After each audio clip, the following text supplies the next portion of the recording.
गमनम शास्त्रम वस्त्रम एते लक्षण कुल वधू।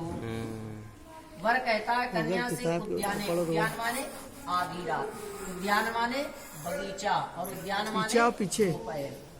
वर कहता है कन्या से कभी भी हमारी आज्ञा के बिना आप आधी रात में बगीचे में और दोपहर में घर से बाहर पैर नहीं रखेंगी। यदि हम आपको आदेश देते तभी आप बाहर जाएंगी इन स्थानों पर और इस समय में।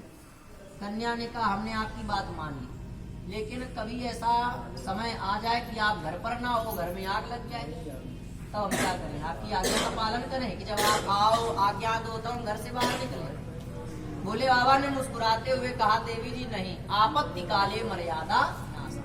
यदि कोई आपत्ति विपत्ति का समय है उस समय मर्यादा का उल्लंघन कर देना चाहिए, अन्यथा नहीं करना चाहिए।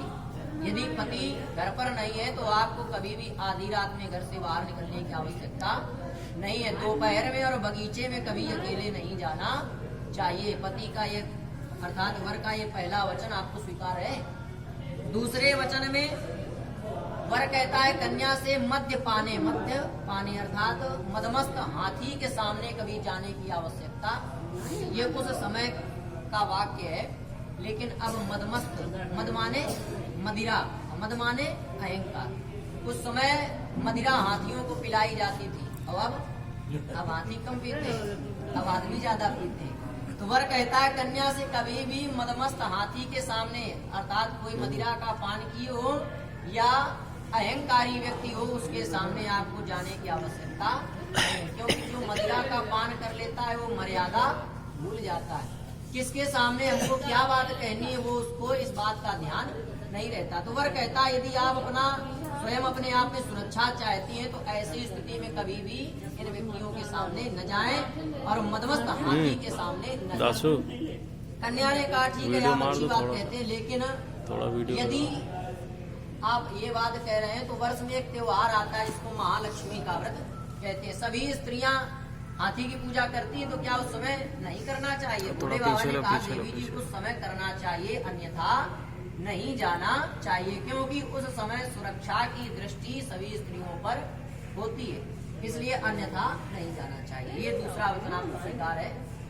उद्याने मद्यपाने च पितृ गेहे।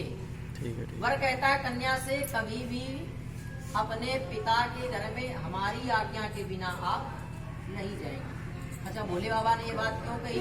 क्योंकि जिसके साथ दुर्घटना घट जाती है तो फिर दोबारा सचेत रहता है। भोले बाबा ने मैया पार्वती जी को ये बात समझाई कि कभी भी हमारी आज्ञा के बिना आप अपने पिता के घर में नहीं जाएंगे, लेकिन ये बात पार्वती जी को बिल्कुल बर्दाश्त नहीं हुई। जिस पिता ने 25 वर्ष तक 26 वर्ष तक हमको पाला पोसा, हम उसके यहाँ जाएं उसमें भी आपसे आज्ञा लेकर के जाएं।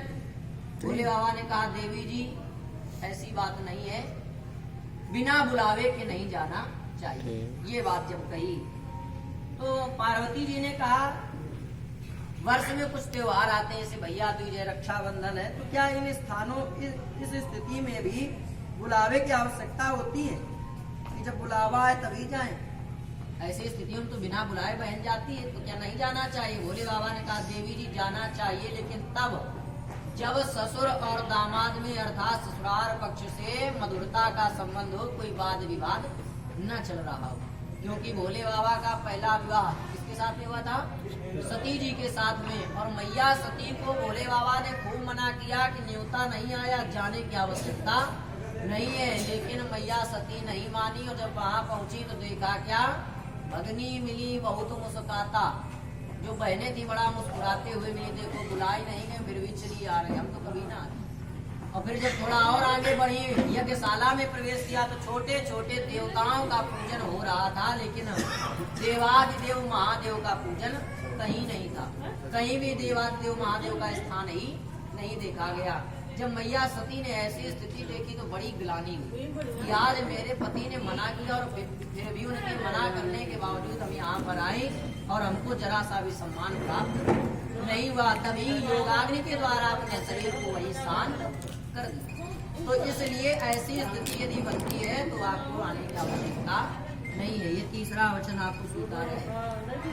चौथे वचन में वर कहता है कन्या से कभी भी किसी भी प्रकार से पर पुरुष की वाणी की प्रशंसा नहीं करनी चाहिए। आपका पति जैसा है वो आपके लिए देवता है। अगर थोड़ा सा कपटी है तो ये समझ जाओ भगवान कृष्ण आपको मिले, थोड़ा क्रोधी है तो समझ जाओ भगवान परशुराम मिले, और अगर थोड़ा मर्यादा में रहते हैं तो ये समझो भगवान राम हमको मिले। लेकिन पति में ही परमेश्वर का दर्शन करना चाहिए, और पति को भी चाहिए कि सदैव देवता के समान ही पत्नी के साथ में व्यवहार करना चाहिए। नहीं कि पत्नी देवता समझ रही है और पति देवता राक्षस बने बैठे।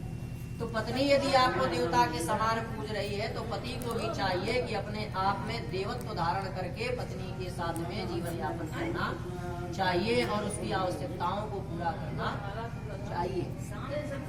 कन्या ने कहा, कहते हैं पर पुरुष के वाणी की प्रशंसा न करें, लेकिन व्यास जब आसन पर विराजमान होता है तो सभी स्त्रियां उसकी प्रशंसा करती है, तो क्या नहीं करनी चाहिए? भोले बाबा ने कहा, देवी जी सिर्फ उतने समय करना चाहिए, अन्यथा पर पुरुष की प्रशंसा नहीं करनी चाहिए। चौथा वचन आपको स्वीकार है। पांचवें वचन में वर कहता है कन्या से, कभी भी पर पुरुष के रूप को और उसके वस्त्रों को देख करके आपको मोहित होने की आवश्यकता नहीं है। हाँ, कभी भी कोई भी पर पुरुष हो, कोई व्यक्ति हो, आप उसके स्वरूप को देख करके उसकी प्रशंसा अपने पति के सामने न करें। जैसे ये बात कही तो कन्या ने कहा ठीक है, लेकिन जब दूल्हा सज धज के आता है बारात में तो सभी स्त्रियां प्रशंसा करती हैं, तो क्या नहीं करनी चाहिए? भोले बाबा ने कहा जब तक सर पर मोर है तब तक करनी चाहिए, इसके बाद नहीं करनी चाहिए, क्योंकि वराय विष्णु स्वरूपाय, वर भगवान विष्णु का स्वरूप है, इसलिए भगवान की प्रशंसा करना कोई अपराध नहीं है। ये पांचों वचन आपको स्वीकार है। ओम स्वस्ति। चलिए पैर रखिए उसमें दाहिना।